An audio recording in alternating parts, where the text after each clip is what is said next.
Aujourd'hui, Tet Shvat.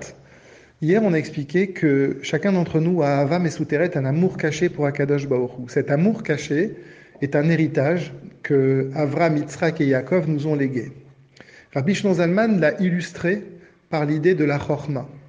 Aujourd'hui, il veut nous expliquer pourquoi c'est la Chorma qui peut exprimer le plus cette Ahava Mesuteret, cet amour caché, c'est-à-dire cette Emouna que l'on peut avoir vis-à-vis d'Hachem.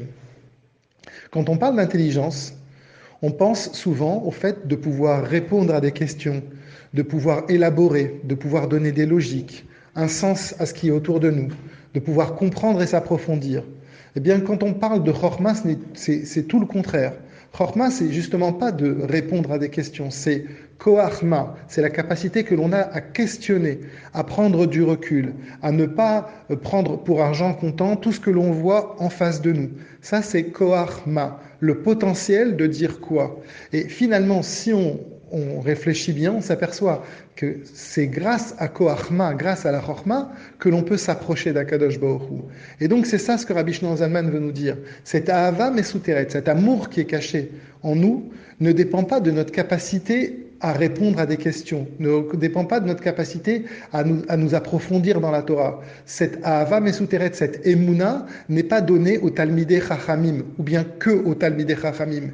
Elle est donnée à chacun d'entre nous, indépendamment de son niveau de Torah, indépendamment de sa capacité à comprendre, à répondre à des questions, à synthétiser dans son esprit. Non, c'est lié justement au contraire, au Koachma, à la Chorma que Kadosh Baruch Hu nous a légué, à cette capacité de prendre du recul et de savoir que derrière chaque évidence de ce monde se cache Akadosh Baruch Hu.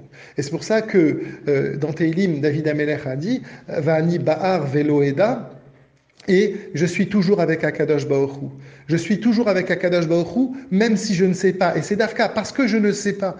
Dieu ne se trouve pas dans la connaissance. Dieu, il se trouve justement dans cette capacité que l'on a à ne pas se conditionner que avec notre intelligence, mais aller au-delà. Et c'est pour cela maintenant que l'on peut comprendre que grâce à cette Ahava Mesuteret, ou bien on pourrait l'appeler cette Emouna, mais grâce à cette Emouna, il y a des gens qui ont pu donner leur vie, même s'ils n'étaient pas forts dans Torah, ils ont pu faire Messirut Nefesh, même s'ils n'étaient pas convaincus à 100% que dans chaque question de Torah il y a une réponse, mais ils étaient convaincus au plus profond d'eux-mêmes qu'il y a un créateur. Et c'est ça que Rabbi Shlomo Zalman définit comme Ahava Mesuteret.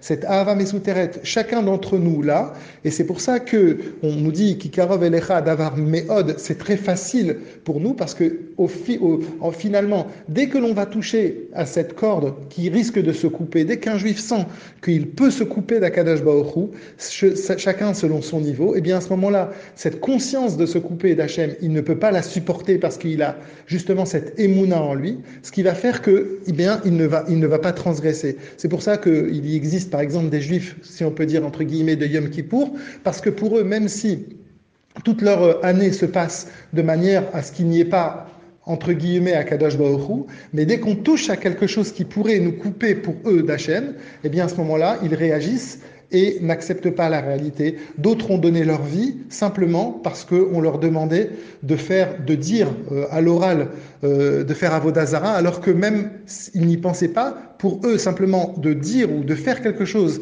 qui était complètement se couper d'Hachem, c'était invraisemblable. Et c'est ça justement Ahava Mesuteret, la Emouna qui est implantée dans chacun d'entre nous.